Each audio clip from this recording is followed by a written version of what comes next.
अस्सलाम वालेकुम அனைவருக்கும் வணக்கம். இன்னைக்கு இந்த வீடியோல அரிசி மாவு தேங்காய் பூரி மணமணக்கும் மட்டன் குழம்பு எப்படி பண்ணலாம் பார்க்கலாம். வாங்க வீடியோக்குள்ள போலாம். பச்சை அரிசி மாவுல பூரி பண்றதுக்கு தேவையான பொருள்: தேங்காய், துருவின தேங்காய் 1 கப், 2 கப் பச்சரிசி மாவு, 1 கப் தேங்காய் திருவி எடுத்துருக்கேன். பின்பகுதியில் உள்ள கருப்பு இல்லாமல் தேங்காயை மட்டும் முன்னாடி மட்டும் திருவி எடுத்துக்கணும். அப்போ தான் பூரி நல்லா மென்மையாக இருக்கும். இப்போ பூரி செய்கிறதுக்கு பச்சரிசி மாவை வறுத்து எடுத்துக்கலாம்.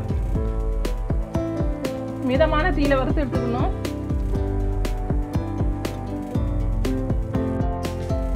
நாலுலேருந்து 5 நிமிஷம் வரை வறுத்து எடுத்துக்கலாம். இப்போ இந்த மாவை வறுத்து எடுத்தாச்சு. ஒரு பாத்திரத்தில் ஆட் பண்ணிக்கலாம்.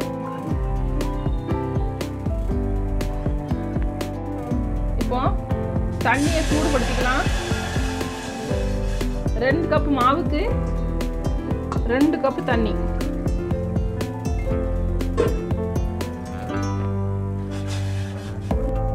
இந்த தண்ணி இப்போ நல்லா கொதிக்கணும். அதில் நம்ம கொஞ்சம் உப்பு ஆட் பண்ணிக்கலாம்.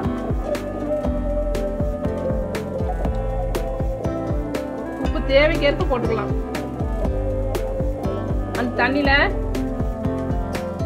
2 டீஸ்பூன் ஆயில் ஆட் பண்ணிக்கலாம். இப்போ நல்ல சூடு வரட்டும். இப்போ துருவி வச்சிருக்க தேங்காய் பூவை ஒரு மிக்ஸி ஜாரில் போட்டு நல்லா நைஸாக அரைச்சி எடுத்துக்கணும்.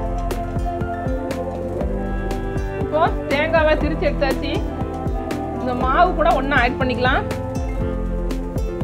இந்த அளவு இருக்கணும் தேங்காய் பூ திரிக்கிறது. குறை குறைன்னு இருக்கக்கூடாது. இந்த மாதிரி கொஞ்சம் சாஃப்டாக திரிச்சு எடுத்துக்கணும். நான் தண்ணி எதுவுமே ஊற்றலை, சும்மா தான் அதை திரிச்சு எடுத்துருக்கேன். இந்த மாவு கூட தேங்காய் ஆட் பண்ணிக்கலாம்.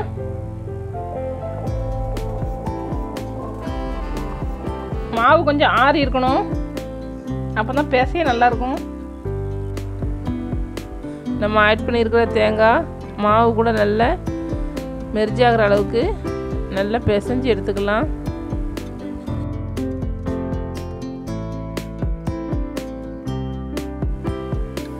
இப்போ கொதிக்க வச்சுருக்க வெந்நியை நம்ம எடுத்து வச்சுருக்கிற மாவு கூட கொஞ்சம் கொஞ்சமாக தெளித்து பிசைய ஸ்டார்ட் பண்ணிக்கலாம்.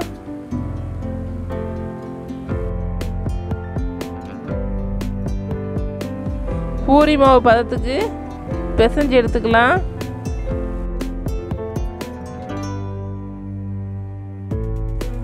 அதுதான் மாவு பிசைஞ்சு எடுத்தாச்சு. இந்த மாதிரி விரல் பதிகிற அளவுக்கு மாவு பிசைஞ்சு எடுத்துக்கணும் சாப்பிட்டா. இப்போ இந்த மாவை பூரி செய்யறதுக்கு உருண்டை பிடிச்சி எடுத்துக்கலாம். இந்த மாதிரி உருண்டை பிடிச்சி எடுத்துக்கலாம். இந்த உருண்டைகள்லாம் வெடிக்காமல் இருக்கிறதுக்கு கொஞ்சமாக ஆயில் ஆட் பண்ணி வச்சுக்கலாம்.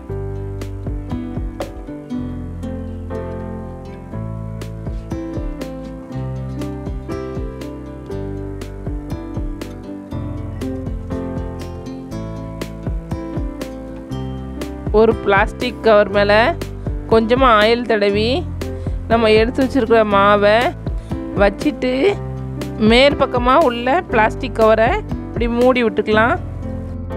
நல்லா அழுத்தம் கொடுத்து ப்ரெஸ் பண்ணி எடுக்கணும்.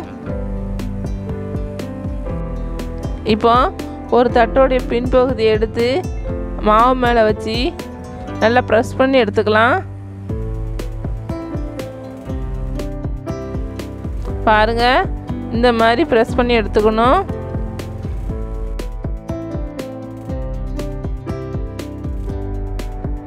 ஒரு ஷார்ப்பான பாத்திரத்தை எடுத்து அந்த மாவு மேலே வச்சு நல்லா அழுத்தம் கொடுத்து ரவுண்ட் ஷேப்பில் கட் பண்ணி எடுத்துக்கலாம்.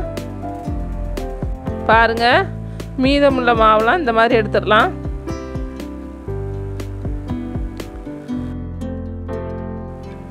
பாருங்க, ரவுண்ட் ஷேப் சூப்பராக வந்திருக்கு. நம்ம தேய்ச்சி எடுத்துருக்க மாவு இந்த கணத்துக்கு இருக்கணும். இப்போ பூரி பொரிச்சு எடுக்கிறதுக்கு ஒரு ஃப்ரை பேனில் ஆயில் ஆட் பண்ணிக்கலாம்.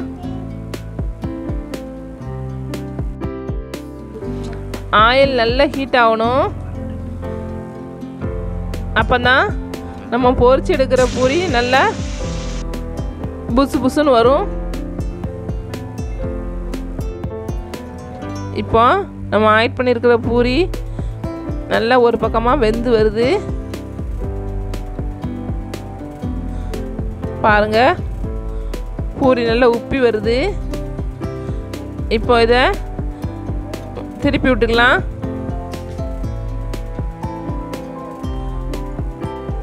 பாருங்க, பூரியை திருப்பி விட்டதுக்கு அப்புறமும் நல்லா புசு புசுன்னு வந்திருக்கு.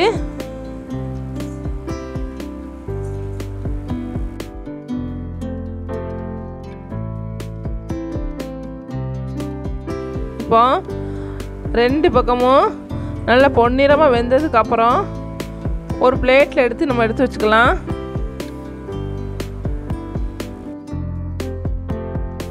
பாருங்க, சூப்பராக வந்திருக்கு நம்ம ரெடி பண்ண அரிசி மாவு தேங்காய் பூரி.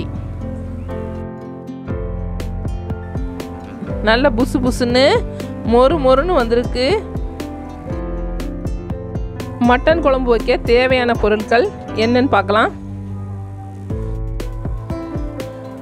மட்டன் 1/2 கிலோ க்ளீன் பண்ணி எடுத்திருக்கேன். துருவன தேங்காய் 1 கப், இஞ்சி பூண்டு பேஸ்ட் எடுத்து வச்சுருக்கேன்.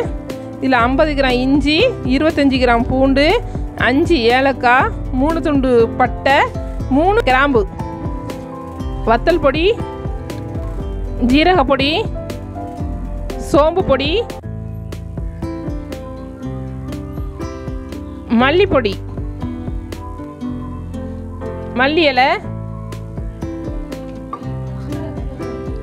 தயிர்,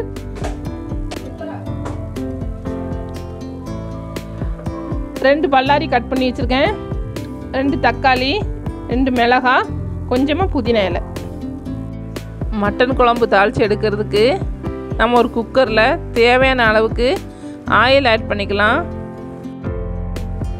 ஆயில் ஹீட் ஆனதுக்கப்புறம் 3 ஏலக்காய், 3 துண்டு பட்டை, 2 கிராம்பு,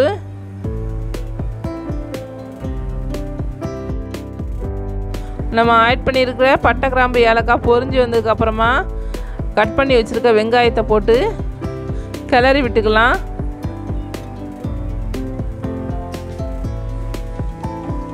வெங்காயம் வெந்துக்கிட்டு இருக்கு, கொஞ்சம் பொன்னிறமாக வேகட்டும்.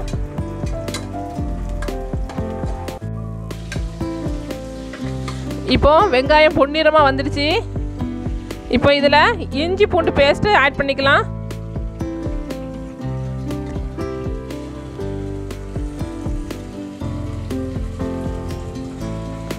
கொஞ்சம் கிளறி விட்டுக்கலாம். இஞ்சி பூண்டு பேஸ்ட்டு பச்சை வாசனை போனதுக்கப்புறம் நம்ம நறுக்கி வச்சுருக்க தக்காளி ஆட் பண்ணிக்கலாம். தக்காளி வெந்ததுக்கப்புறமா நம்ம எடுத்து வச்சுருக்க பச்சை மிளகா, மல்லி, புதினாவை ஆட் பண்ணிக்கலாம். கொஞ்சம் கிளறி விடணும்.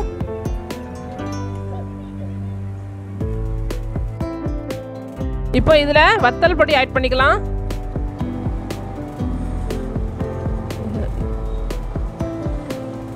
நான் 1 ஸ்பூன் அளவுக்கு வத்தல் பொடி ஆட் பண்ணியிருக்கேன்.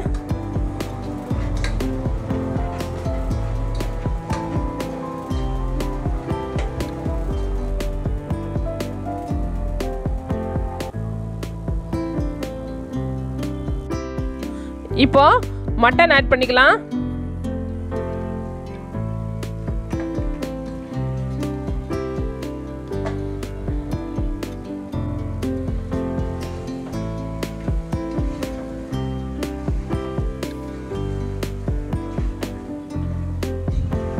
மட்டனை போட்டு நல்லா கிளறிக்கலாம்.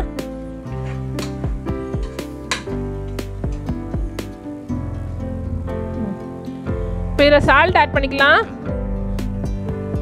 நான் இதில் 1.5 ஸ்பூன் சால்ட் ஆட் பண்ணியிருக்கேன். தயிர் ஆட் பண்ணிக்கலாம்.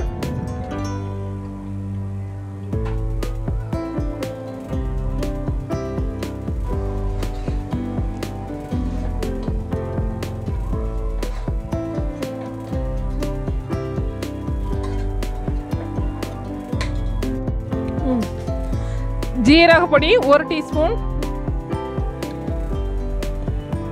சோம்பு பொடி 1 டீஸ்பூன், மல்லிப்பொடி 3 டீஸ்பூன். இப்போ இதில் தண்ணி ஆட் பண்ணிக்கலாம். இப்போ இதில் எடுத்து வச்சிருக்க மசாலா பொடி ஆட் பண்ணிக்கலாம்.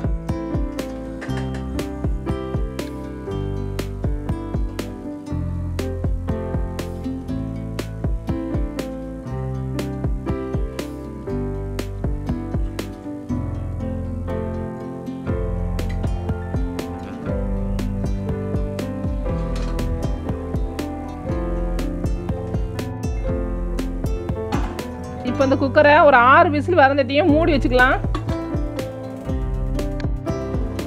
இப்போ இந்த மட்டன் குழம்புக்கு ஒரு தேங்காய், துருவின தேங்காயை 2 ஸ்பூன் கசகசா போட்டு நல்லா மெல்லிசாக அரைச்சி வச்சுருக்கேன். இப்போ நம்ம குக்கரை ஓப்பன் பண்ணி எடுத்துக்கலாம்.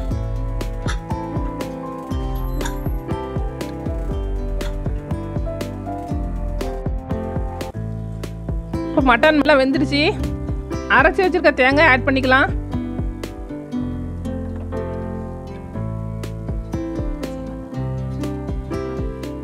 வேக வச்ச உருளைக்கிழங்கு ஆட் பண்ணிக்கலாம்.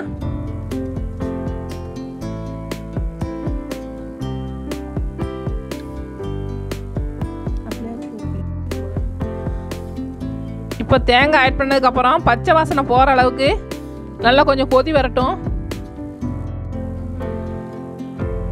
இப்போ குழம்பு நல்லா பச்சை வாசனை போகிற அளவுக்கு நல்லா கொதிச்சுக்கிட்டு இருக்கு. இப்போ ஸ்டவ் ஆஃப் பண்ணி குழம்பு இறக்கிக்கலாம். நல்லா சூப்பராக வந்திருக்கு மட்டன் குழம்பு.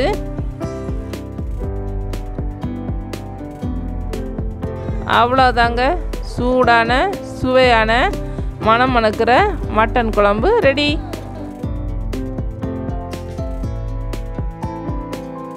இப்போ ரெடி பண்ணியிருக்கிற பூரி எப்படி இருக்குன்னு பார்க்கலாம்.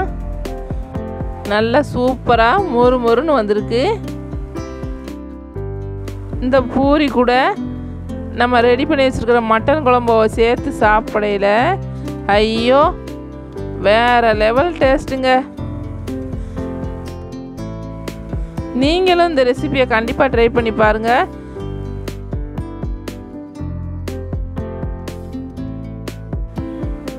இந்த வீடியோ உங்களுக்கு பிடிச்சிருந்தா லைக் பண்ணுங்கள், ஷேர் பண்ணுங்கள், மறக்காமல் நம்ம சேனலை சப்ஸ்கிரைப் பண்ணுங்கள், கூட இருக்க பெல் பட்டனை கிளிக் பண்ணுங்கள். தேங்க்ஸ் ஃபார் வாட்சிங்.